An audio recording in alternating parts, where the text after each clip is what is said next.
ओम ओम नमः शिवाय।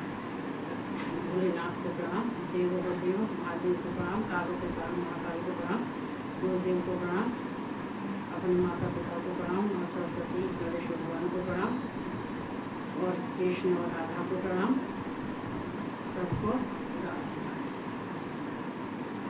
तो आज मैं गीता सुना रही हूँ और ऐसे पुराण नहीं सुना पाऊँगी, चूँकि समय का इतना अभाव हो गया है, सारी घर की जिम्मेदारी बहुत हो जाती है। तो मेरा मन करता है कि इसको बिल्कुल एक एक श्लोक को अर्थ से समझाएं, तो लेकिन अब क्या करें, समय की इतनी कमी है। तो चलो कोई बात नहीं है, चलो आज अपने कृष्ण के धाम चलते हैं। तो गीता का ज्ञान कहते हैं कि गीता का ज्ञान कृष्ण भगवान देते हैं तो बहुत सुंदर लगते हैं, अच्छे लगते हैं। कहते हैं उनके वाणी बहुत अच्छी लगती है और भगवान से जो कहते हैं कि जो सृष्टि की रचना के बारे में सब बताते हैं। आगे कहते हैं प्रारब्ध का भी बताते हैं, इस जन्म का बताते हैं, उस जन्म का बताते हैं। तो मैं दोनों की शरण लेती हूँ और दोनों को मैं हार्दिक प्राणायाम करती हूँ और बहुत बहुत धन्यवाद देती हूँ मैं उनको। और कहते हैं फेसबुक वाले, यूट्यूब वाले हैं, उनको भी मैं बहुत बहुत धन्यवाद देती हूँ। तो चलते हैं अपनी कृष्ण की नगरी में। और बहुत गर्मी भी भयंकर पड़ रही है, लेकिन क्या किया जाए, ये कहते हैं ये गृहस्थ धर्म बहुत ही कठिन कार्य है जी, जो इसको गृहस्थी को साधना। और फिर तो चलो जो कुछ भी जैसा कुछ हो जाता है वो मोस्ट वेलकम। भगवान की शरण में चलना चाहिए। देखो भगवान सब एक ही है, ब्रह्म एक ही है, कहते हैं परम ब्रह्म परम अच्छा एक ही है। तो चलते हैं। ओम कृष्णाय नमः, ओम वासुदेवाय नमः, ओम परमात्मने नमः, ओम राधा वल्लभाय नमः। मैं राधा कृष्ण को दोनों को मैं बहुत बहुत प्रणाम करती हूँ, कोट कोट प्रणाम करती हूँ। और बस उनसे प्रार्थना भी करती हूँ कि सद्बुद्धि दो, ज्ञान दो, जो अर्जुन को ज्ञान देते हैं वो मुझे भी ज्ञान दो। और जो कुछ मैं कहूँ वो स्वीकार करना। और कहते हैं कि हाँ राधा है वहाँ कृष्ण है, जहाँ कृष्ण है वहाँ राधा है, जहाँ शिव है वहाँ पार्वती है, जहाँ पार्वती है वहाँ शिव है। तो जोड़ा से मैं दोनों को प्राणायाम करती हूँ और सबको राधे राधे। जितने हैं फेसबुक वाले, यूट्यूब वाले, सबको मैं राधे राधे बोलती हूँ। और कहते हैं कि देखो जब सब अब तो मुझे ऐसा लगता है फेसबुक वाले, यूट्यूब वाले सारे अब मेरे घर के ही हैं क्या, मेरे परिवार, मेरे घर के परिवार के ही सब। अब मुझे ऐसा नहीं लगता है, बहुत अच्छा लगता है। कहते हैं कि जब मैं उनके नाम पढ़ती हूँ तो बहुत अच्छा लगता है। तो मैं रोज़ ही कहती हूँ, चूँकि मुझे अच्छा लगता है तो मैं कहती हूँ, लेकिन गर्मी भी बहुत है। तो चलते हैं। देखो तो हम कल कृष्ण का हम समझा रहे थे, जो वो अर्जुन को समझाते हैं। देखो यहाँ क्या है, जब कृष्ण अर्जुन को समझाते हैं तो ये गीता अगर हम एक श्लोक अगर हम पढ़ें तो एक श्लोक का अर्थ ही एक दिन में कर पाएंगे। वो किस तरह से समझाते हैं, इतने अच्छे ढंग से समझाते हैं कि हमें ये लगता है कि हमें किसी गुरु की भी ज़रूरत नहीं है, क्योंकि ज्ञान इतनी अच्छी तरह से वो गीता में उन्होंने दिया है, इतना बढ़िया उपदेश दिया है और अर्जुन को बता रहे हैं। तो देखो ये हम सबका जीवन है, जितने हम हैं ये मनुष्य का जीवन है। ये ज्ञान लेना, ज्ञान देना, ये गीता क्या है, ये गीता मनुष्य को जीना सिखाती है, ये गीता मनुष्य को ज्ञान देती है, गीता ज्ञान। तो ये बहुत ही शुद्ध और पवित्र है, इसमें कोई शंका वाली बात नहीं है। जो भी कृष्ण कह रहे हैं वो सब सत्य है और सबको सुनना चाहिए, सबको समझना चाहिए। तो देखो ये प्राणायाम क्या है, ये प्राणायाम भी यज्ञ है। ये प्राणायाम भी जो हम सब करते हैं तो ये प्राणायाम यज्ञ है और ये सबको करना चाहिए। ये नहीं है कि भगवान कृष्ण जो है अर्जुन को समझा रहे हैं, अर्जुन से कह रहे हैं। तो ये प्राणायाम यज्ञ है, इसको करने से और इसके बारे में तो ज़्यादा अधिकतर योगी जन जानते हैं। चूँकि योगी योग करते हैं तो वो पहले प्राणायाम ही करते हैं, वहीं से उनका योग शुरू होता है, वहीं से उनका योग चलता है। तो कहते हैं प्राणायाम सबको करना चाहिए, चूँकि ये भी यज्ञ है। तो वो हमारे शरीर के 5 भेद है शरीर, तो वो ये बहुत गहराई से समझने वाली बात है। इंसान रहते हैं, खाते हैं, पीते हैं और अपने व्यापार भी करते हैं, पैसे भी कमाते हैं, सब कुछ करते हैं, गृहस्थी भी चलाते हैं, गृहस्थ धर्म भी चलाते हैं, सब कुछ चलाते हैं, लेकिन कुछ अपने लिए भी करना चाहिए। तो वो कहते हैं हम अपने में जब रहते हैं और अपने में ही हम जीते हैं, तो हमें लगता है कि जब हम खुद को कहते नहीं है, ये कृष्ण भगवान भी कहते हैं, ये शिव भी कहते हैं कि अपने को जिसने जान लिया है, तो सोचो उसने भगवान को भी जान लिया है। इंसान को पहले अपने तत्व को जानना चाहिए, तत्व से जानना चाहिए कि हम क्या हैं, कहाँ से आए हैं, हम कौन हैं। तो वो शायद इसमें आगे कृष्ण भगवान ये अर्जुन को समझाएंगे हम कौन हैं, हम कहाँ से आए, किस लिए आए हैं, वो हमें क्या करना चाहिए, वो हमें क्या नहीं करना चाहिए, क्या अच्छा है क्या बुरा है, ये सब हमको समझ आने चाहिए। तो जीने का आनंद होता है, परमानंद का आनंद तब ही मिलता है। कहते हैं कि जब हम परमानंद में डूब जाते हैं, हम सच्चिदानंद में डूब जाते हैं, जो सच्चिदानंद घन श्याम है, कृष्ण और शिव हैं, जब इनके आनंद में हम डूब जाते हैं, जब अपने भाव को इनके सामने प्रकट करते हैं और अपनी भक्ति में डूब जाते हैं। भक्ति किसकी? भगवान की भक्ति। अब भक्ति तो किसी की कर सकते हो, ये राम की भी कर सकती हो, कृष्ण की भी कर सकती हो, शिव की भी कर सकती हो। ये भक्ति क्या है? ये भक्ति है कि जो कहते नहीं कि भक्ति, जिसके अंदर भक्ति आ जाती है तो भगवान स्वतः ही आ जाते हैं। भगवान भी भक्त को ढूंढते हैं, जो भगवान भी बिना भक्ति के नहीं रह सकते। संसार से भगवान है, भगवान से संसार है। संसार नहीं होंगे तो भगवान अपना खेल कैसे दिखाएंगे? उनके चरित्र का वर्णन कौन करेगा? फिर भगवान को कौन जानेगा? और भगवान नहीं होंगे तो सृष्टि का होने का कोई मतलब ही नहीं है। तो सृष्टि कहते संसार वालों को भगवान की जरूरत है, भगवान को संसार वालों की जरूरत है। लेकिन अच्छा बुरा तो जो मैं कहती हूँ ज्ञान, कृष्ण का ज्ञान जो मुझे भी कहते हैं कि मैं तुम सबको सुनाती हूँ तो मुझे भी ज्ञान होता है। हकीकत में चूँकि मैंने तो ये गीता पढ़ना बहुत साल से 2.5-3 साल हो गई मुझे, उसे बंद कर दिया था, लेकिन मैं सबको सुनाती हूँ तो मुझे भी ज्ञान होता है।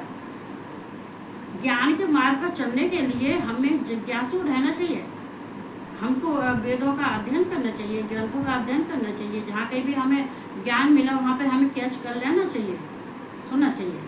तो ये प्राणायाम, तो ये क्या है? ये शरीर के 5 भेद है, प्राण, अपान, समान, उदान और व्यान। ये हर एक शरीर, ये नहीं है कि 1-2 दिन के जितने ही मनुष्य हैं उनके अंदर ये होते हैं। ये इन 5 को हमें वैसे क्या दो, ये प्राणायाम जो बताया है मैं इसलिए बता रही हूँ कि इसको हल्के में लेते हैं सब। कहते हैं कौन करे, अरे क्या करो, सवेरे उठ के अपने धंधे में ले जाते हैं, नहीं तो सुबह उठ के काम। हालांकि मैं भी करीब 20-25 दिन मैं भी डिस्टर्ब में हो गई, जो है मैं भी मतलब ऐसे कामों में फंस गई कि मैं नहीं कर पाती। लेकिन आज से मैंने भी कल मैंने पढ़ा है तो आज से मैंने भी शुरू कर दिया। मैंने कहा अरे मैं तो बिल्कुल ही ऐसे बैठेगी जैसे कि कुछ नहीं तो करना चाहिए जो है। तो ये शरीर के, हमारे शरीर के प्राण क्या है? हृदय। प्राण का स्थान कहाँ है? हृदय में। अपान का कहाँ है स्थान? गोदा में। समान का कहाँ है? नाभि में। उदान का कहाँ है? कंठ में। और व्यान ये पूरे शरीर का है। ये व्यान का महत्व पूरे शरीर का दिया है। ये पूरे शरीर का व्यान माला सारा शरीर, इसमें सारा शरीर आ जाता है। तो अगर तुम्हारे कहते हैं कि गुदा नहीं रहेंगे तो कैसे रहेंगे? अगर नाभि में कोई परेशानी हो जाती है, विचल होते जाते हैं, तो क्या करना चाहिए? कंठ में परेशानी हो जाती है तो क्या करना चाहिए? दिल की धड़कन बढ़ जाती है और हार्ट अटैक पड़ जाता है और इतनी सारी परेशानियां होती हैं तो क्या करना चाहिए? शरीर में सारे रोग भर जाते हैं तो फिर क्या करना चाहिए? तो प्राणायाम। क्या करना चाहिए? प्राणायाम। ये देखो, ये प्राणवायु और अपानवायु, ये हमारे शरीर के महत्वपूर्ण हैं। इनको जो है हालांकि इनको देखो, ये प्राणवायु और ये पांचों अंग अलग अलग हैं। इनको कहते हैं, इनको शरीर के 5 प्राण भी कहते हैं, पंच प्राण भी कहते हैं इनको। इन्हीं को पंच प्राण कहते हैं। क्यों कहते हैं पंच प्राण? क्योंकि ये जो शरीर के, हमारे शरीर के अंग जो अलग अलग हैं, तो इन्हें अलग अलग इनके लिए क्या करना चाहिए? देखो, आदमी डॉक्टर के पास भागता है, बीमारी हो गई, चलो डॉक्टर के पास, चलो डॉक्टर के पास, दवा खाते हैं। दवा खाते हैं, कहते हैं दवा खाने से क्या होता है? ज़्यादा दवा खाओगे और बीमारी बढ़ेगी, वो बीमारी खत्म होगी, दूसरी तैयार हो जाएगी, फिर उसकी दवा खाओगे, फिर मालूम पड़े तीसरी हो जाएगी। जो मेरी आँख की परेशानी थी, प्रॉब्लम थी, जो एक्सरसाइज करते हुए जो इतनी गहरी चोट लगी थी, डॉक्टर ने क्या कहा था? डॉक्टर ने कह दी एक आँख से बिल्कुल इनको दिखाई नहीं देता है, इनकी आँख की बिल्कुल नस फट गई है और इनकी आँख की नस फटेगी और रोशनी आएगी भी नहीं। लेकिन हम सुन के चले आए, चूँकि हम 7 महीने बाद गए थे, मैं फिर भी 7 महीने बाद बच्चा बेटा ले गया था और ये हमारे पति महाराज लगे, नहीं तो मैं तब भी नहीं जाती। क्यों नहीं जाती? कि जो हुआ है वो दवा खाने से हमें मेहनत करनी चाहिए। तो किससे? प्राणायाम से, एक्सरसाइज से। जब हम एक्सरसाइज करते हैं, प्राणायाम करते हैं, तो हमारी नस चलायमान होती है, नस चलायमान होती है, नस का ब्लड हुआ है वो भी चलता है। तो जब हमारे शरीर की नसें जब चलेंगी तो कहाँ का रोग होगा? अगर हम हृदय की कहते हैं हार्ट अटैक हो गया, क्यों हो गया? कहते हैं ब्लॉकेज आएगी जो है, तो कैसे? उसके लिए तो हमें प्राणायाम करना चाहिए, अनुलोम विलोम करना चाहिए। क्या होता है देखो, ये प्राणायाम, ये भी हवन, देखो ये प्राण, ये प्राणवायु क्या है? ये भी अग्नि है। और अपान क्या है? ये हवन है। दोनों अलग अलग है। क्योंकि जब हम इनकी सांसों को जब हम रोकते हैं, जब प्राणों की सांस हम रोकते हैं, अपान वायु की, प्राणवायु की जब सांस हम रोकते हैं, तो प्राण ही प्राणों का हवन करते हैं, यज्ञ करते हैं। यज्ञ प्राण क्या है? अघोर, अग्नि। तो जब हम बाहर से सांस लेते हैं, कहते हैं कि हम अपनी सांस को रोकें। जब हम बाहर से सांस लेते हैं अंदर के लिए, तो ये अपान वायु। तो ये सांस का रोकना, निकालना, बाहर निकालना, अंदर लाना, बाहर निकालना, अंदर लाना, यही तो प्राणवायु है। और इसके करने से सारी बीमारी दूर हो जाती। कहते हैं इसके करने से मेरी आँख आज बिल्कुल सही है, थोड़ा बहुत फर्क है, वो भी सही हो जाएगी कभी। चूँकि कभी अब मैं भी 20-25 दिन से जो ऐसे चक्कर में फंस गई कि मैं करनी पड़ी, लेकिन मैंने कल पढ़ाया तो आज से शुरू कर दिया। तो हम अंदर की वायु को, तो जब हम सांस लेते हैं, कहते हैं कि जब हम बाहर से सांस लेते हैं, अपनी मुंह के द्वारा सांस लेते हैं, तो ये कहते हैं प्राणवायु से होके गुदा में आती है। और जब हम कहते हैं कि, और जब हम अंदर से, चूंकि ये अपान वायु क्या होती है, ये हम जब बाहर से सांस लेते हैं तो ये हमारे अंदर को आती है और नीचे को जाती है। और जो हम प्राणवायु की सांस लेते हैं, इसको कहते हैं, क्या कहते हैं, प्रश्वास। जब हम प्राणवायु की जब हम सांस रोकते हैं, ऊपर लेते हैं, तो प्राणवायु से होके कंठ में होके नासिका से और बाहर को निकालते हैं। इसको योग किसको कहते हैं? योग किसको कहते हैं? पार्वती ने कहते हैं योग के द्वारा अग्नि प्रकट की थी, चूंकि उन्होंने कहते हैं अपान वायु उदान वायु की सांस प्राणों में रोक के इन सांसों को रोका जाता है। और देखो हमारे शरीर के अंदर जितने अंग हैं और जो मैंने अभी 5 बताए, इनकी सांसों को जब हम सांसों को रोकते हैं, जब अपान वायु को हम अंदर को लेते हैं, ये नीचे को जाती है, इसको रोक लेते हैं। और जब हम प्राणवायु जब ऊपर को ले जाते हैं, ये ऊपर को जाती है, ये नासिका में है कि ऊपर को जाती है, तो इसको वहाँ रोक लेते हैं। ये दोनों सांसों को रोक लेते हैं और दोनों सांसों को रोकने के बाद में फिर निकालते हैं। तब तक जितने ही हमारे प्राणवायु हैं, अपान वायु उदान वायु और ये व्यान वायु समान वायु, ये जो हैं सब स्थित रहते हैं। इस वहीं के वहीं अपने स्थान पे स्थित रहते हैं। सांस वहीं के वहीं सबकी रुक जाती है। ये तो देखो साधु हो सकता है, जो व्यायाम करने वाले तो खैर सभी जानते हैं, प्राणायाम करने वाले तो सभी जानते हैं, लेकिन इसको और जानते होंगे। इसको इस सांस को रोकते हैं। सांस को रोकने से क्या होता है? ये जो हमारे अंदर के विकार होते हैं, जो हमारे अंदर आसक्ति होती है, ममता होती है, जो हम फल जो कर्म करते हैं उनकी फल की इच्छा होती है, वो सारी प्राणायाम से सब नष्ट हो जाती है। और इसका यज्ञ कहते नहीं हवन, इसका हवन हो जाता है। अग्नि द्वारा इसका हवन हो जाता है। ये सारे नष्ट हो जाते हैं। ये तो कृष्ण भगवान समझा रहे थे कल की जो मैंने सुनाया था, उसमें कृष्ण भगवान अपान वायु और उदान वायु ये ही समझा रहे थे, प्राणायाम ये ही समझा रहे थे अर्जुन को। कल के मैंने जो गीता में यही सुनाया था। तो ये सब प्राणियों को करना चाहिए। क्यों करना चाहिए? कि इससे जो हमारी बुरी आदतें हैं वो सारी नष्ट हो जाती हैं, ये अपान वायु से और प्राणवायु से।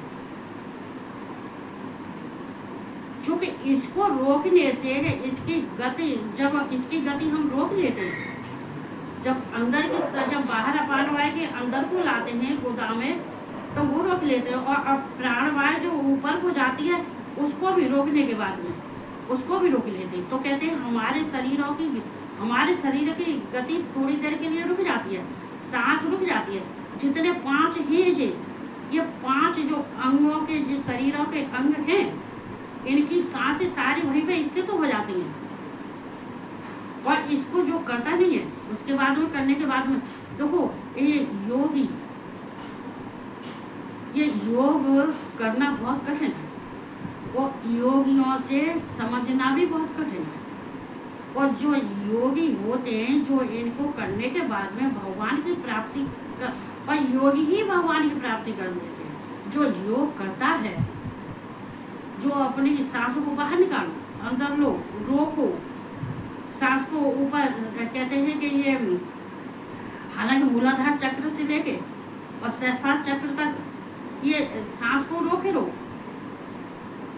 जब हमारी सांस एक जगह रुक जाती है तो कहते हैं कि प्राण ही प्राणों में हवन, प्राण ही प्राणों द्वारा हवन होता है। तो इसको प्राणवायु अपान वायु कहते हैं, इसको प्राणायाम कहते हैं। इसको रोकने के बाद में फिर क्या करना चाहिए? ध्यानस्थ होना चाहिए। देखो क्या करते हैं, देखो चाहे भगवान शिव का ले लो, चाहे ओम का ले लो, चाहे कृष्ण का ले लो, चाहे विष्णु का ले लो, किसी का मंत्र ले लो। चूंकि तो ये शास्त्रों में भी इनके बहुत भेद बताए गए हैं। शास्त्रों में इनके भेद बहुत बताए गए हैं। और ये भी कल आया था, ये भी मैंने बताया था, जो कल गीता में ये भी सुनाया था। शास्त्र जो भेद किया जाता है, जो शास्त्रों से हम यज्ञ करते हैं, हवन करते हैं, तो उससे हमें ज्ञान की प्राप्ति होती है। जो द्रव्यों द्वारा किया जाता है तो उसमें जैसे नष्ट हो जाते हैं वैसे ही हमारे ये ज्ञान द्वारा हमारे प्राणों में जो कहते हैं सांस रोकने से, अपान वायु प्राण वायु रोकने से जो ज्ञान हमें भगवान देते हैं, समझाते, वो ज्ञान द्वारा हम इनको सांस को रोकते हैं। तो वो ज्ञान की पहले बहुत जरूरत होती है, ऐसी नहीं, बिना ज्ञान के तो कोई कार्य हो ही नहीं सकता है। इसमें कहते हैं ज्ञान सबसे श्रेष्ठ है, योग से भी श्रेष्ठ है ज्ञान। क्योंकि ज्ञान नहीं होगा तो योगी कहाँ से योग करेंगे। और जो शास्त्र में योग किया जाता है वो तो बहुत कठिन है, वो तो बहुत कठिन, लेकिन वो शुद्ध पवित्र है। उसमें वो शुद्ध पवित्र है लेकिन बहुत कठिन है। लेकिन ये तो बहुत आसान है। जो शास्त्रों से किया जाता है, यज्ञ हवन किया जाता है, उसमें त्रुटियां भी हो जाती हैं। चूँकि कभी कभी कहते हैं कि कभी अंग हलंत ये होते हैं, विसर्ग ये होते हैं, तो ये कभी कभी छूट जाते हैं। तो वो अच्छे अच्छे ज्ञानियों पे भी हो जाता है, ऐसी बात नहीं है ना। चूँकि ये जो कभी कभी शास्त्र होते हैं, लेकिन ये तो केवल मेहनत है, ये तो साधारण है। और हम कहते नहीं, हमारे सारे चक्राओं को हम क्यों हील करते हैं। भगवान कहते हैं कि मेरी प्राप्ति वो ही कर सकता है जो प्राणायाम करता है, जो अपान वायु, उदान वायु, समान वायु, व्यान वायु और प्राण वायु ये इन्हें सिद्ध कर लेता है। और इन्हें सिद्ध करने के बाद में चक्राओं को हील करता है, उसमें समानता आ जाती है। समान भाव, दुख और सुख, सिद्ध और असिद्ध फिर कोई मायने नहीं रखते। कर्म अकर्म विकर्म ये कुछ माने नहीं रखते, फिर कोई मायने नहीं रखते। ये शरीर से हम कार्य करते हैं लेकिन कोई उसमें दोष नहीं लगता है। चूँकि हमारा मन शुद्ध, हमारे प्राण, हमारी अंतरात्मा सारी कहते इंद्रियों को, जब कोई इंद्रियों को जीत लेता है, अपने मन को, इंद्रियों को, प्राण को जीत लेता है, तो फिर उसको कोई उस दुष्कर्म का कोई उसके ऊपर दोष नहीं लगता है। अर्जुन तो देखो कितने सबको मारेंगे लेकिन उनको दोष छू भी नहीं सकता है। क्यों नहीं छू सकता है? कृष्ण का ज्ञान मिला हुआ है। और कृष्ण का ज्ञान मिलने के बाद में फिर उनको जो है ज्ञान की सिद्धि हुई और ज्ञान मिलने के बाद में फिर उन्होंने अपने जितना त्याग कर दिया, जो कहते हैं आसक्ति का, ममता का और ये फल का जो त्याग कर देता है, जो इंद्रियों को बिल्कुल इंद्रियों को जीत लेता है, अपने मन बुद्धि और वाणी अहंकार सबको जीत लेता है, तो उसके अंदर सिर्फ अमृत ही बरसता है, अमृत बचता है। और कहते भगवान का आनंद, कहते कि कृष्ण भगवान कहते हैं सच्चिदानंद के आनंद, सत चित आनंद, जिसका कहते हैं कि चित्त और बुद्धि जब कहते हैं हमारी शुद्ध पवित्र हो जाती है तो भगवान की प्राप्ति हमें आसानी से होती है। तो ये प्राणायाम बहुत जरूरी होता है। कहते हैं कि योगी बूढ़े क्यों नहीं होते हैं, 100 साल के होते हैं लेकिन ऐसे लगते हैं मतलब 60 साल के, और मानो 40 साल का इंसान ऐसा लगता है कि जब मानो 100 साल का हो गया। क्यों? प्राणायाम करता है, योग करता है। सांसों को रोकने से, कहते हैं प्राणों को, सांसों को प्राणों में रोकने से, प्राणवायु को और सांस को रोकने से ये कहते नहीं कि इनकी गति वहीं की वहीं अगर रोकने के बाद में फिर साधना करो तो किसी का मंत्र ले लो, भगवान शिव का ले लो, कृष्ण का ले लो, राम का ले लो, विष्णु का ले लो, किसी का ले लो, लेकिन सबसे श्रेष्ठ ओम। कहते हैं इन जो सांस तुमने रोकी हुई है, जो प्राणवायु अपान वायु जो तुमने इनकी गति रोकी हुई है अपने अंदर के, अपने अंदर इनकी रोकी हुई है, और इनको अभी तुमने न तो अपान वायु को बाहर निकाला है न प्राणवायु को बाहर निकाला है, ये दोनों की गति वहीं रुकी हुई है। तो उस समय पे क्या करना चाहिए? उस समय पे ओम का उच्चारण करना चाहिए। ओम श्रेष्ठ है, सबसे श्रेष्ठ है। ओम। और सिर्फ मैं नहीं कह रही, ये कृष्ण भगवान भी कह रहे हैं। एक गीता में कृष्ण भगवान ने भी कहा है, कहते हैं ओम।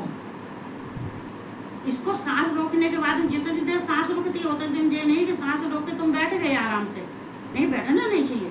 उसमें बराबर बराबर उपांश, उसको कहते हैं उपांश, मानसिक मन, मानसिक मालूम मन, अंदर आत्माओं में, सांसों में चलना चाहिए।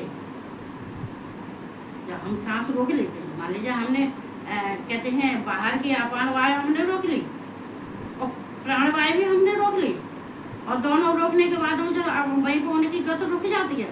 रुकने के बाद फिर क्या होता है, फिर हमें अंदर ही अंदर ओम का उच्चारण करना चाहिए।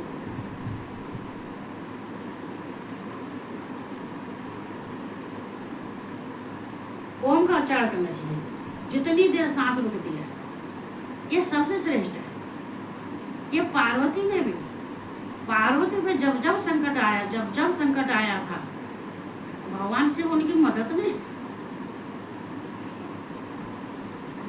भगवान से उनकी मदद नहीं करते थे। हकीकत में वैसे मैं पढ़ती तो मुझे भी गुस्सा आती है कि नहीं, कह देते थे कि पार्वती जो बताओ तुम पे परेशानी आती है तो तुम हमारे पास भाई की क्यों चली आती, क्यों दौड़े चली आती, तुम हमारे पास क्यों आती हो, तुम अपनी समस्या को हल नहीं कर सकती। पार्वती ने पूछा प्यार से, स्वामी कैसे करें, ये भी तो मैं बता दो। चूंकि पार्वती के प्रश्नों का उत्तर शिव के पास है और बाकी किसी के पास, किसी के उनके बेटों के पास भी नहीं है, कार्तिक गणेश के पास भी नहीं है, ब्रह्मा के पास में भी नहीं, किसी के पास नहीं है। उनके प्रश्नों के उत्तर भगवान शिव के पास ही है। वो ही उनके प्रश्नों का उत्तर देते हैं और बहुत अच्छे ढंग से देते हैं, बहुत प्यार से देते हैं। पति होना चाहिए तो ऐसे होना चाहिए, और नहीं ऐसे वैसे पति को तो सड़क पर छोड़े आना चाहिए, मेला में बेचे आना चाहिए। इससे तो अकेले वाले पति पति पति, काय का पति। देखो कृष्ण कितना ज्ञान देते हैं, तो राधा के संग तो वो कितनी वो अपने रासलीला रचते हैं, कितनी खिलवाड़ करते हैं। जो है पति वही है जो हंसे और हंसावे, ऐसे पति नहीं है कि हमारे पर औरत की गर्दन काटने को चुपटे। मैं सवरी बहना से कह रही हूँ, अपने से ऐसा पति हो तो छोड़ देना, मेले में बेचे आना। नहीं, ऐसा नहीं करना ना, ऐसा नहीं करना। अच्छा तो ठीक है, फिर देखो तो मैं यहाँ ये बता रही थी, देखो हम क्या करते, तो वो पार्वती से कहते थे, पार्वती ये तुम मेरे पास नहीं आया करो, तुम आराम से आसन लगा के बैठो, साधना में बैठो और ओम का उच्चारण करो। पार्वती बैठ के जहाँ जैसे ओम का उच्चारण करती थी वैसे ही तुरंत उनके अंदर ऊर्जा और शक्ति आ जाती थी, जो भगवान शिव उनमें प्रवेश कर जाते थे। ओम भगवान शिव, वाचक वाचक कौन है, भगवान शिव। तो हमें भी प्राणायाम करना चाहिए। इसमें कल से भगवान कृष्ण का जब से मैंने पढ़ा है तब से मैंने भी करना शुरू कर दिया। आज से 20-25 दिन से मैं भी किसी चक्कर में फंस गई। घर की रिश्ते के इतने काम हो जाते हैं तो कुछ पूछो मत, इन्हें बहुत परेशान हो जाती। इनको छोड़ना भी मुश्किल और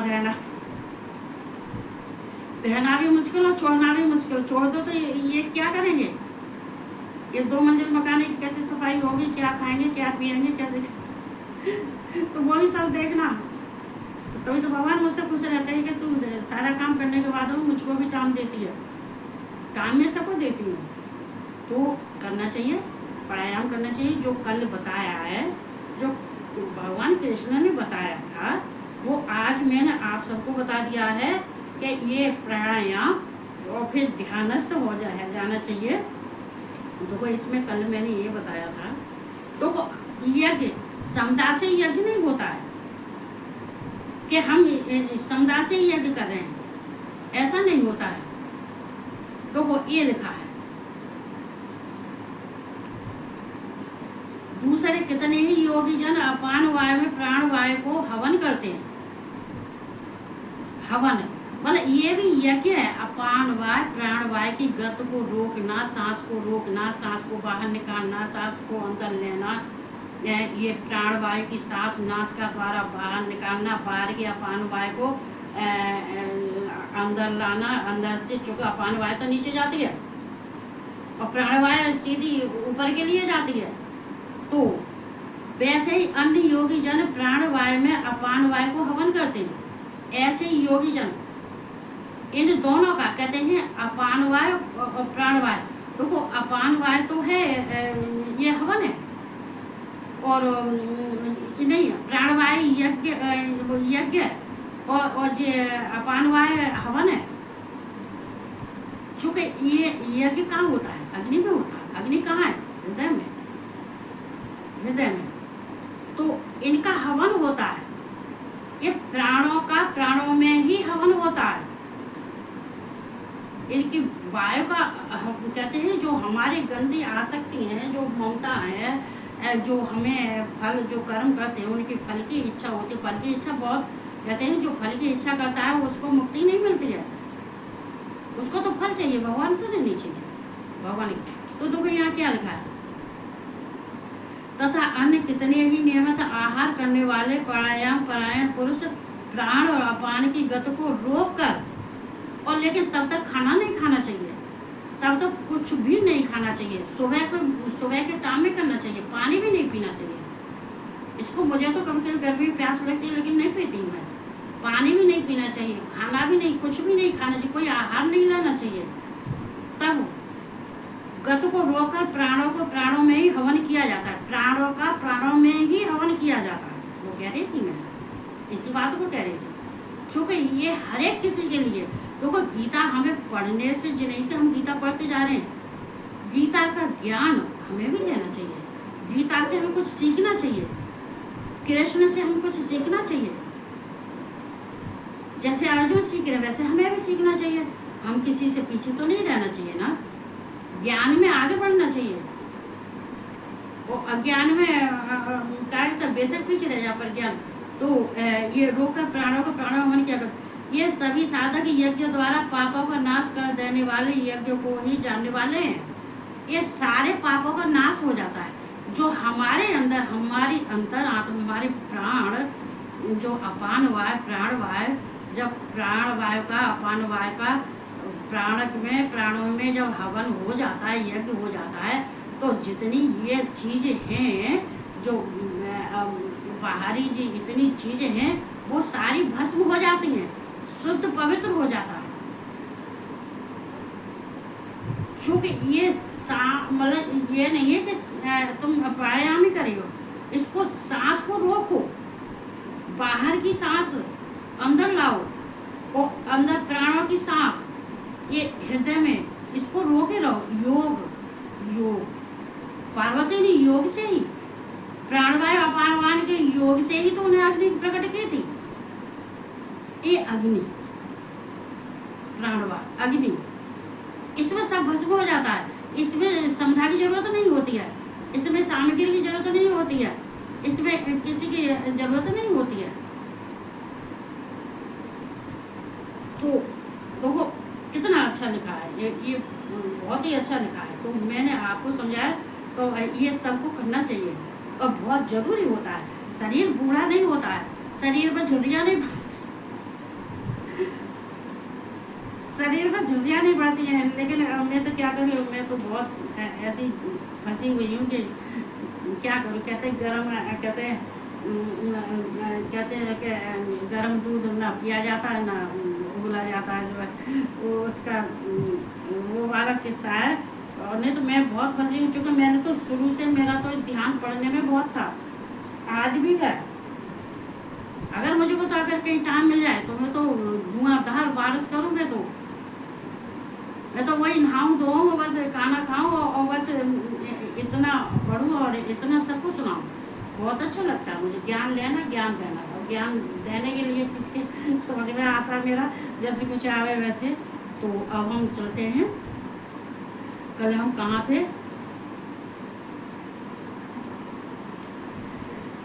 योग संन्यस्त कर्माणम ज्ञान सचेतन संशयम आत्मवंतम न कर्माण निबद्धंत धनंजय।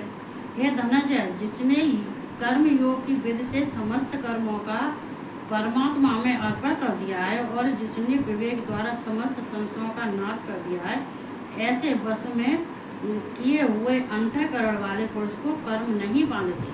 मतलब ये जो कहते हैं कि हे भगवान कैसे समझाते हैं धनंजय, जिसने कर्मयोग की विधि से, जो कर्मयोग की विधि से, शास्त्र की विधि से, कर्म की विधि से, जो कर्म अच्छे कर्म करने से अंतःकरण शुद्ध पवित्र हो जाने से उसको परमात्मा में, उसको फिर अपने को परमात्मा में समर्पण कर देना चाहिए। देखो हमें क्या, हम तो मैं तो रोज ही कहती हूँ अपने को अच्छे कर्म करो और विवेक से काम करो।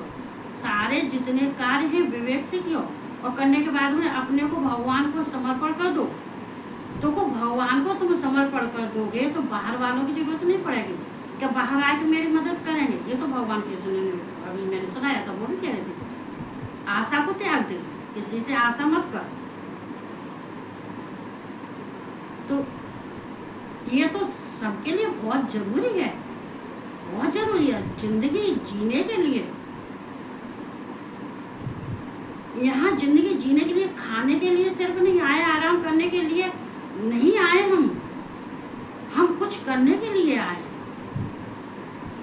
जो हमारे आगे वंश परंपरा चले तो वो याद करें कि हमारे दादा ऐसे थे, हमारी दादी ऐसी थी, हमारे भैया ऐसे थे, हमारे चाचा ऐसे थे। याद करें, वो कार्य करना चाहिए। तो कहते हैं विवेक द्वारा समस्त, अपने विवेक द्वारा, अपने विवेक से, अपने ज्ञान से सारे संशय को तू, सारे संशयों का नाश हो जाता है। अगर तू विवेक से और ज्ञान से कार्य करेगा तो सब कहते हैं इन जो हैं ये सबका नाश हो जाएगा। और ऐसे भस्म के अंतःकरण वाले पुरुष, और वे ऐसे जो कार्य करते हैं, जो अच्छे कर्म करते हैं, जो प्राणायाम करते हैं, जो सब अपने शरीर को शुद्ध पवित्र, मन आत्मा को और अपनी इंद्रियों को जीत लेते हैं, तो उनको कोई बंधन में नहीं बांध सकता। वो किसी के बंधन में नहीं बन सकते, क्योंकि उन्होंने तो भगवान को समर्पण कर दिया, कृष्ण को समर्पण कर दिया, शिव को समर्पण कर दिया। तस्माद ज्ञान सम्भूतम रथसम ज्ञानाशनात्मनः चित्तैवेनम संशय योग माते तुष्टोत्तिष्ठ भारत। इसलिए हे भरतवंशी अर्जुन, तू हृदय में स्थित इस अज्ञान जनित अपने संशय का विवेक ज्ञान रूप तलवार द्वारा छेदन करके समस्त रूप कर्म योग में स्थित हो जाए और युद्ध के लिए खड़ा हो जाए। इसलिए तू ये भरतवंशी, मतलब देखो कितने नाम रखते हैं। हृदय में स्थित अज्ञान जनित अपने संशय का विवेक ज्ञान, अपने ज्ञान के द्वारा अज्ञान को नष्ट करके इसको न हो तो तलवार से इसका छेदन कर दे। ये अज्ञान को, जब अज्ञान खत्म हो जाता है, ज्ञान हो जाता है, तो कहते हैं और फिर इन सबको तू ये समझ कि मैंने तलवार से इन सब का छेदन कर दिया। क्योंकि ये सब करने के बाद में कर्म में स्थित हो जा और युद्ध के लिए लड़ जा। जो कर्म मैं बता रहा हूँ वो कर्म तू कर और युद्ध के लिए खड़ा हो जाए युद्ध मैदान में। और कहते हैं कि तेरे लिए युद्ध बहुत जरूरी है। क्यों जरूरी है? तू युद्ध नहीं करेगा तो सारा संसार तेरी बुराई करेगा, तेरा अपमान करेगा कि देखो ये युद्ध से हार गया, जीत गया। ये अपयश भगवान कृष्ण को मंजूर नहीं है। और फिर जब इतना अपयश मिलेगा तो तेरा होगा क्या? इससे तो तेरा मरना ही वाला है। तो ये चतुर्थो अध्याय पूर्ण हो गया। अब पंचमो अध्याय, संन्यासम कर्मणाम कृष्ण पुनर्योगम च संसस यच्छेत योरुकम तन्मे गुरु सुनश्चतम। हे अर्जुन, अर्जुन बोले, हे कृष्ण, आप कर्मों के संन्यास की और फिर कर्मयोग की प्रशंसा करते हैं, इसलिए इन दोनों में से एक मेरे लिए भली बात निश्चित कल्याणकारक साधन हो उसे कहिए। मतलब अर्जुन फिर भी संशय में हो जाते हैं, ये फिर भी संशय में न हो जाते, क्योंकि भगवान कृष्ण कहते हैं तू कर्म कर, तू कर्मयोग कहते हैं संन्यास की और फिर कर्मयोग की प्रशंसा करते हैं। मतलब देखो संन्यास और योग वैसे एक ही होते हैं। आप कर्मों के संन्यास की और फिर कर्मयोग की प्रशंसा करते हैं। पहले तो तू कहते हैं तू ऐसे कर्म कर जो सन्यासी करते हैं, सन्यासी जैसे कर्म कर।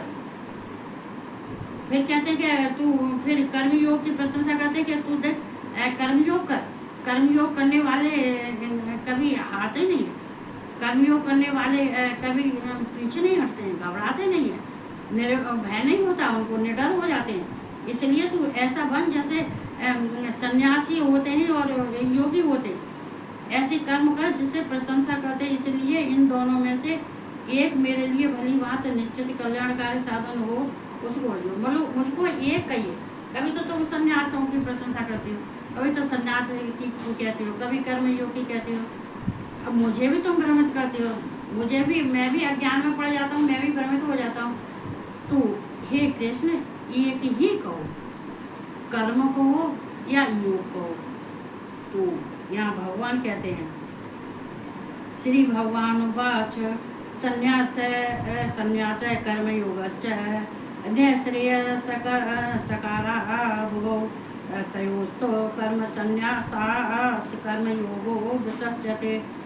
श्री भगवान बोले कर्म संन्यास और कर्मयोग ये दोनों ही परम कल्याण के करने वाले हैं, परंतु उन दोनों में से कर्म संन्यास से कर्मयोग साधन में सुगम होने से श्रेष्ठ है। तो ये भगवान तो वैसे हालांकि ये अपनी जगह पर ये दोनों ही सही है, लेकिन कर्म संन्यास और कर्म योग ये दोनों ही परम कल्याण करने वाले, ये वैसे तो दोनों ही सही है, ये दोनों ही कल्याण करने वाले होते हैं। देखो कर्म और योग, कर्म भी करना चाहिए और योग भी करना चाहिए, ये दोनों ही मनुष्य के लिए कल्याणकारी होते हैं, सबके लिए कल्याणकारी होते हैं। परंतु इन दोनों में भी कर्म संन्यास से कर्म योग साधन में सुगम होने से श्रेष्ठ है। मतलब देखो यहाँ कहते हैं कर्म संन्यास से कर्म योग साधन में सुगम होने से श्रेष्ठ है। कर्म संन्यास देखो कर्म ही से जो होता है वो सब कर्म से होता है, कर्म से योग होता है, कर्म से सन्यासी बनते हैं, कर्म से ज्ञान आता है। तो ये सब किससे होता है? कर्म से होता है।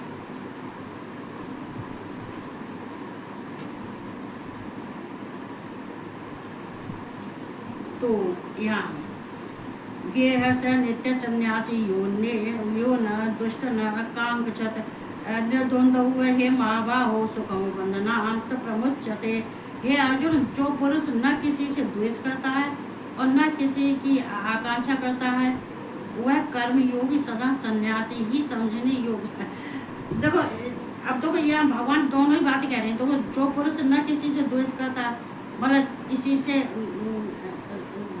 द्वेष राग ये नहीं करता है और न किसी से आकांक्षा मतलब इच्छा करता है, तो वो कर्मयोगी सन्यासी ही समझना, तो उसको ऐसे को सन्यासी ही समझते हैं। तो सन्यासियों के अपने अपने कर्म अलग होते हैं, लेकिन जब योग करने को होते हैं तो हमारे अंदर कर्म और योग ये योगी फिर ज्ञान देने लायक और ये हमें शिक्षा देने के लिए रहते हैं। और योग साधना करने वाले उनको मतलब ये कर्म ही योगी सन्यासी ही समझिए।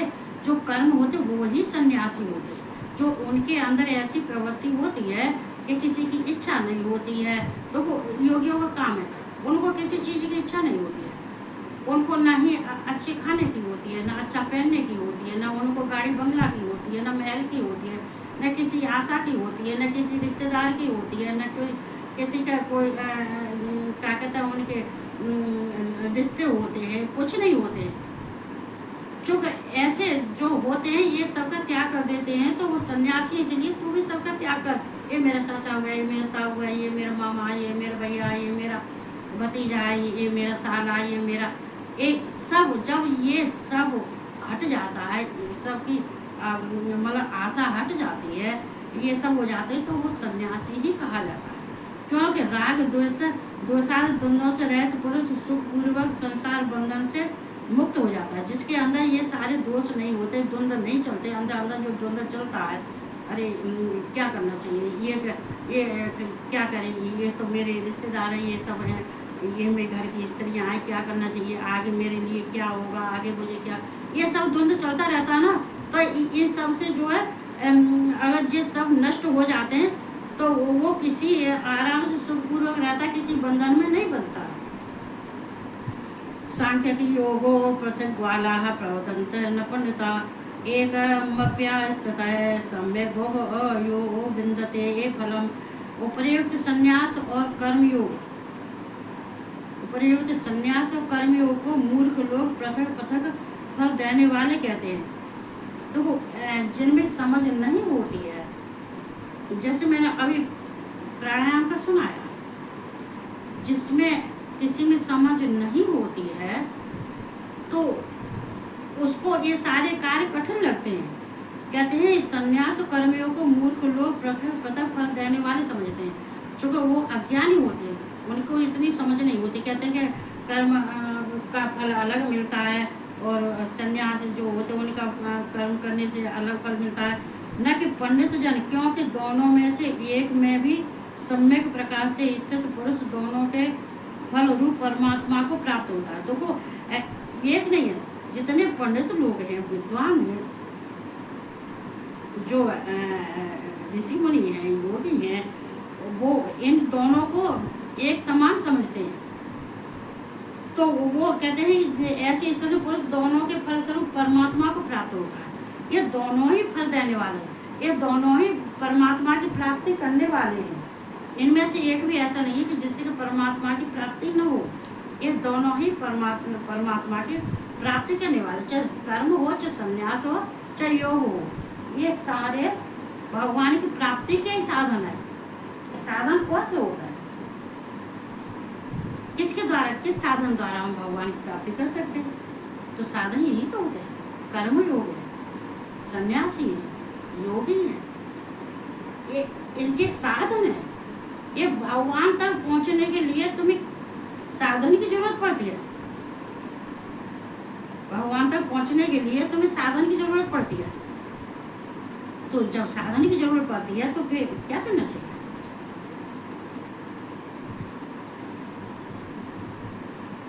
तो साधन की जरूरत पड़ती है तो कहते हैं कि भगवान को अपने को समर्पण कर देना चाहिए, और जो इतने बेकार दिखाई दे रहे हैं इनको त्याग कर देना चाहिए। आत्म संतुष्टि होना चाहिए। कहते हैं अपने आत्मा में ही रहना चाहिए, परमात्मा में लीन रहना चाहिए, चित्त में परमात्मा का ही ध्यान रहना चाहिए।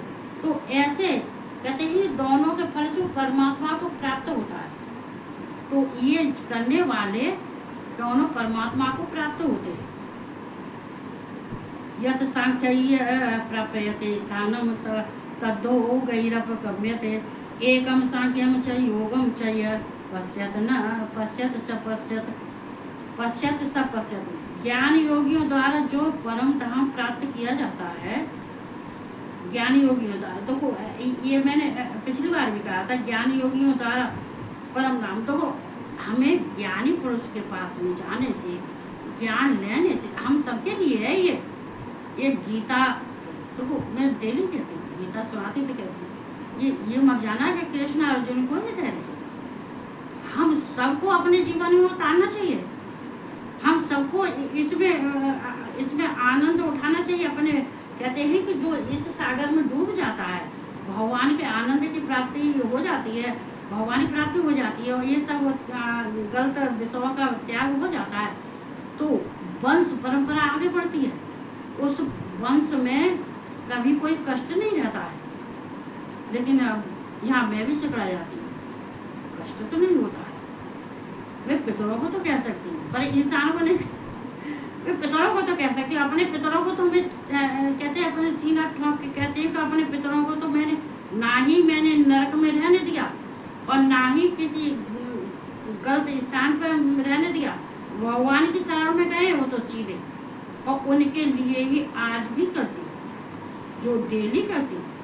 बहुत सारे श्राद्धों में करती हूँ, लेकिन मैं डेली करती हूँ। अब लेकिन संसार के इंसानों के लिए तो खैर मैं यहाँ में तो हो जाती हूँ, मैं भी नहीं कुछ कर सकती, नहीं कर सकती। तो कर्म योगियों द्वारा भी वही प्राप्त किया जाता है। इसलिए जो पुरुष ज्ञान योग और कर्म योग को, मतलब ज्ञान योग कर्म योग को फल रूप में देखता है, मतलब या तो ये ज्ञान भी हमें फल देने वाला होता है, और अच्छे कर्म करते हैं तो अच्छे कर्म करने वाले भी वो भी हमें फल के समान ही होते हैं, क्योंकि ये व्यर्थ नहीं जाते हैं। वही यथार्थ देखता है, तो वो ही यथार्थ देखता है। तो कहते हैं कि जहाँ पर हम सबको जो है समान भाव से रहना चाहिए, और सांख्य योग ज्ञान योग का हमें ध्यान करना चाहिए। और सांख्य योग ज्ञान योग ये सब एक ही है, फल इनको सबको एक ही समान मिलता है। लेकिन देखो यहाँ पे हमें केवल सिर्फ ज्ञान, मतलब सबसे पहले ज्ञान, क्योंकि जब हम ज्ञान हो जाता है तो, और वैसे देखो यहाँ कर्म और ज्ञान ये दोनों ही बातें बहुत जरूरी है। कभी कभी ऐसा होता है कि जो कोई मूर्ख होता है, ज्ञान नहीं होता है, मूर्ख होता है, अनपढ़ होता है, ज्ञान नहीं होता है। किसी अच्छे व्यक्ति का उसको सानिध्य नहीं मिला है, किसी अच्छे पुरुष का उसको साथ नहीं मिला है। लेकिन क्या करे बेचारा,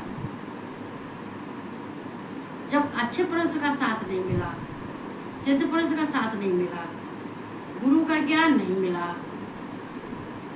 और इतना उसके अंदर ज्ञान नहीं है, वो बुद्धू है, संसार में रह रहा है, कमा रहा है, अच्छा कमा रहा है, खा रहा है, पी रहा है, लेकिन उसको मार्ग नहीं मिल रहा है। तो जब मार्ग नहीं मिल रहा है तो कभी कभी क्या होते हैं कि वो कर्म करने लगते हैं। क्या करने लगते हैं कि उन्होंने देखा है, अरे वो वहाँ तो रुद्राभिषेक हो रहा है, अब चल के हमें भी देखना चाहिए। वहाँ गए, उनका मन हो गया, अरे ये तो रुद्राभिषेक मुझे बहुत अच्छा लग रहा है, मैं भी शंकर जी को नभाऊंगा। लेकिन बुद्धू था, उसको अच्छे पुरुष का सानिध्य नहीं मिला। लेकिन कर्म करते हुए उसने देखा किसी को, जब कर्म करते हुए उसने देख लिया तो उसकी श्रद्धा बढ़ गई। धीरे धीरे उनमें जब वो भी करने लगा, शंकर जी को जल छोड़ने लगा, राधा कृष्ण के गाने बजा के नाचने लगा, गाने लगा, चूंकि उसको धीरे धीरे धीरे slow slow slow slow slow slow उसको आनंद आने लगा। ज्ञान नहीं है उसको, मूर्ख है, ज्ञान नहीं है। तो उसको कहते हैं कर्म करते हो, जो सामने वाला, ये भी गीता में आया, ये भी आया कि अगर कोई ऐसा जिसका पतन हो रहा हो तो तू उसको पतन से रोक, उसको ज्ञान दे, और तू ऐसे कर्म कर जिससे कि तुझे देख के वो सामने वाला भी वही कर्म करने लगे। तो कर्म करते हुए उसने देख लिया, उसकी श्रद्धा बढ़ गई, उसका भाव बढ़ गया, वो भगवान में उसके में आनंद आने लगा। जहाँ दो गाने भगवान शंकर के होने लगा वो तो नाचने लगा, राधा कृष्ण के गाने गवने लगे वो तो नाचने लगा, भक्ति स्लो स्लो आने लगी। जब भक्ति आने लगी, कहते नहीं, जब भक्ति धीरे धीरे करके जब आने लगी तो उसको ज्ञान हुआ। तब ज्ञान हुआ कि अरे ये तो भगवान का आनंद, भगवान के जो अमृत, ये रस जो चारों तरफ फैल रहा है, और इतने आनंद में भक्ति में सब डूबे हुए हैं, तो फिर मैं क्यों नहीं कर रहा हूँ। अच्छे अच्छे अच्छे अच्छे पैसे वाले, अच्छे अच्छे पैसे वाले, अच्छे अच्छे कहते हैं जो बुद्धू और विद्वान सब भक्ति में रमण जाते हैं, क्योंकि ज्ञान कर्म के द्वारा धीरे धीरे किसी को देख के, सामने वाले को देख के, इसको कहते हैं संगत। संगत अच्छी संगत होती है, अच्छी जगह पे ले जाती है, और गंदी संगत होती है पूरे घर को डुबा देती है, पूरे घर का नाश कर देती है, और कुल का नाश कर देती है। आने वाली जो है संगत, उसको भी गंदा कर देती है ये संगत। तो हमें भगवान की शरण में जाना चाहिए। और मैं इतना ही बोलूँगी आज, और इतना बोलने के बाद में मुझे भी बहुत आनंद आता है। मैं भी बहुत बहुत धन्यवाद देती हूँ कि कृष्ण भगवान ने और राधा रानी ने मेरी बुद्धि में डाल दी कि तुम वो गीता सुना। तो क्या कहते हैं वो, क्या कहते वो सुनाने कहती मैं, तो कहते हैं गीता देखो, उन्होंने गीता पर मुझे डाला, और देखो भगवान ने शिव पुराण पे आज से नहीं 8 महीना पहले से, अब तो शिव पुराण पूरा होने को आ गया है। तो भगवान शिव माँ पार्वती ने 7-8 महीने तो हो गए होंगे मुझे, अब कितना आनंद आ रहा है। तो ये जीने का आनंद उठाओ, जीने का आनंद, मजे लो, पूरा आनंद लेना चाहिए। भगवान कहाँ से मिलता है? भगवान से मिलता है। ये अमृत पान कौन देता है? ये भगवान देते हैं। ये सुधारस कौन देता है? ये भगवान देते हैं। तो क्यों नहीं लेते हो? हाथ फैला के, झोली फैला के लो। मैं तो कहती हूँ कि कहीं ज्ञान बट रहा हो तो मैं तो अपनी झोली सबसे पहले आगे फैला दूँगी, भैया मुझे भी दे दो। ऐसे होना चाहिए। तो बस मैं सबको बहुत बहुत धन्यवाद देती हूँ और बहुत बहुत बधाइयाँ देती हूँ। गर्मी बहुत है, गर्मी तो गर्मी है ही है, पर चलो कोई बात नहीं है, जैसा कुछ है वैसा। और ये सब और आराम से रहो, मस्त रहो। भगवान की शरण जाना चाहिए, 2 गाने बढ़िया से सुनने चाहिए और अच्छे से भगवान शिव के, कृष्ण के, विष्णु के, राम के, माँ के। जब सभा में हम जाते हैं तो हमें वो आशीर्वाद देते हैं, बदुआएं नहीं देते। तो हमें सबको जाना चाहिए। इतनी कहते हुए मैं अपने पानी को काम देती हूँ। और सब आराम से रहो, चैन से रहो, मस्त रहो, खाओ आराम से और सोओ। और आजकल सुभाष और प्रदीप को लाड़ नहीं दिखाई देते है। और जगन्नाथ भी जो है क्या कहते हैं, ये सब कार्य कहते हैं कि मैं इनके नाम लेने में मुझे अच्छे लगते हैं, जो कि ये मेरे विषय में शायद बहुत जानते हैं, मुझे जानिए ये तो मैं सबको बहुत बहुत धन्यवाद देती हूँ, सबको बहुत बहुत बधाइयाँ देती हूँ, जो कि मुझे आगे बढ़ाने की और खुद भी अपना ध्यान लगाने की। तो मैं यही कहती हुई सबको राधे राधे, सबको जय श्री कृष्ण, ओम नमः शिवाय और गुड नाइट।